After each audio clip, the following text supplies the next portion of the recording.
Assalamualaikum warahmatullahi wabarakatuh.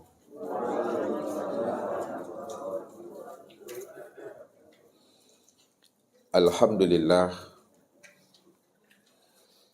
alhamdulillahilladzi nawwir qulubana binuri ma'rifati wal yakin wa adkhilna ma'al awliya'i wassolihin. Wassalatu wassalamu ala sayyidina Muhammadin Nabiyyi sayyidil mursalin wa ala alihi wa sahbihi rasulillahi ajma'in. Faqalallahu ta'ala fil Qur'anil Karim. A'udzu billahi minasyaitonir rajim. Bismillahirrahmanirrahim. Sanurihim ayatina fil afaq wa fi anfusihim hatta yatabayyana lahum annahul haqq. Wa fil ardi ayatul lil muqinin wa fi anfusikum afala tubsirun. Shadaqallahul adzim. Bapak Ibu, saudara-saudara dan anak-anak kami jamaah tauhid yang dirahmati Allah. Minal aidin wal faizin. Inilah suatu ungkapan yang selalu kita utarakan pada saat menjelang memasuki 1 Syawal atau Hari Raya Idul Fitri.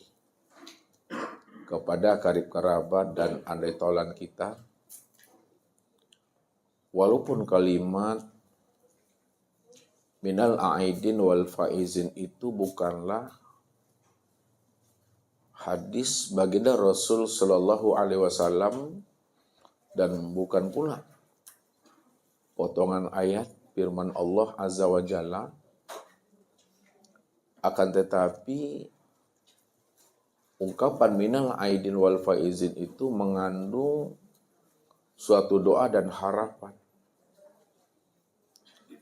Bagaimana kita ini benar-benar termasuk orang-orang yang kembali kepada fitrah, mengenali kembali akan hakikat rahasia diri. Di mana kita telah melatih dan mengasah serta mengasuh ruhani dan jiwa kita ini berpuasa di bulan suci Ramadan, baik secara syariatnya, tidak makan dan tidak minum, serta berjima mulai dari terbit fajar sampai terbenamnya matahari. Dan juga puasa secara makna hakikatnya, di mana Bapak Ibu benar-benar menahan diri, yaitu dengan cara menyadari bahwa diri kita ini adalah tiada wujud. Diri kita ini adalah tiada bersifat. Ketika kita sudah menyadari bahwa diri kita itu tiada wujud, tiada melihat, tiada mendengar, tiada berkata, mengetahui, berkuasa, berkehendak, dan hidup, maka ketika itulah sebenar-benarnya kita mampu mengenali siapa sebenarnya yang wujud itu. Disitulah kita bisa paham dan mengerti siapa yang hidup. Siapa yang melihat dan mendengar, berkata, mengetahui, berkuasa, dan berkehendak itu pada diri. Itu tiada lain adalah Allah Azza wa Jalla. Maka orang yang telah mampu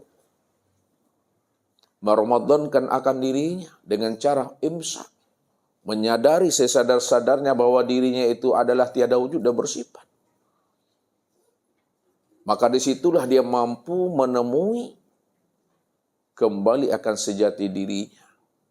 Bahwa sejatinya diri Bapak Ibu itu adalah fitrah dan suci. Kenapa sejati daripada diri Bapak Ibu itu adalah fitrah dan suci? Karena diri kita ini sebenarnya bahagian daripada diri Tuhan itu sendiri. Wa ja'alu lahu min ibadihi juz'an.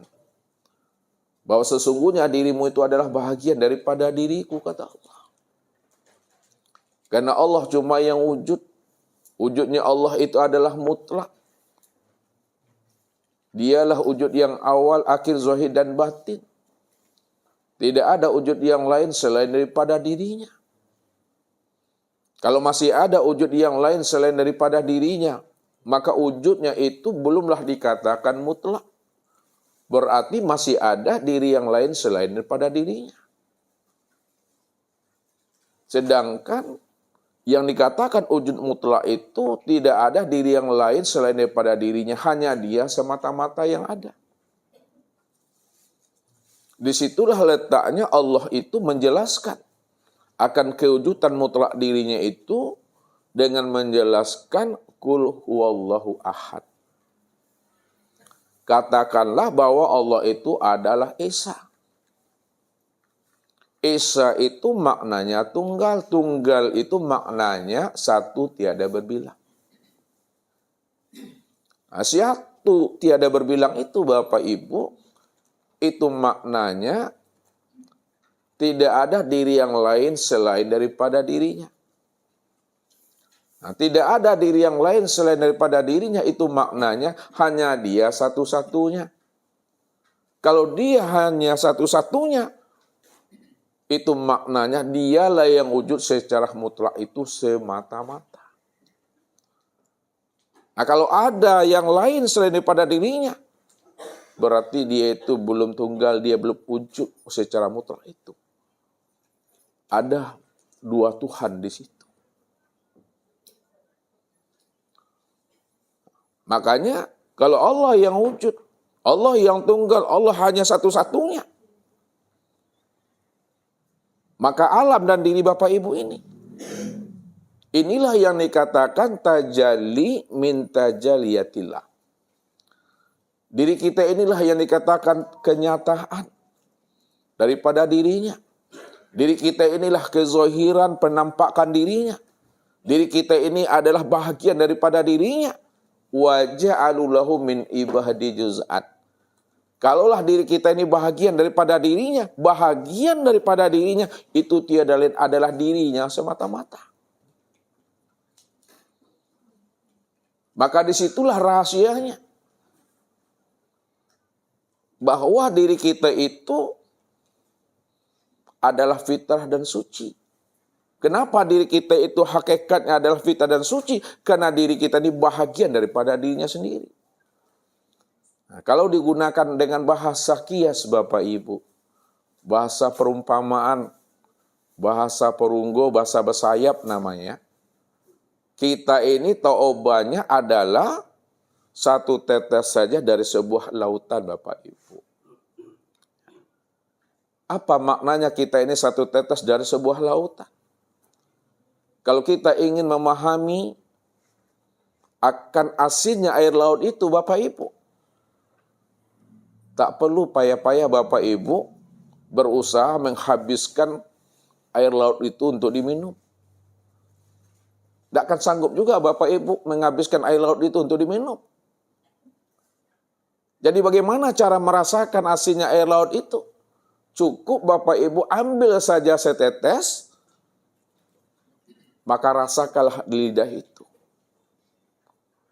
Ketika lidah sudah merasakan satu tetes air laut itu, disitulah kita bisa memahami dan menyadari bahwa air laut itu benar-benar asin.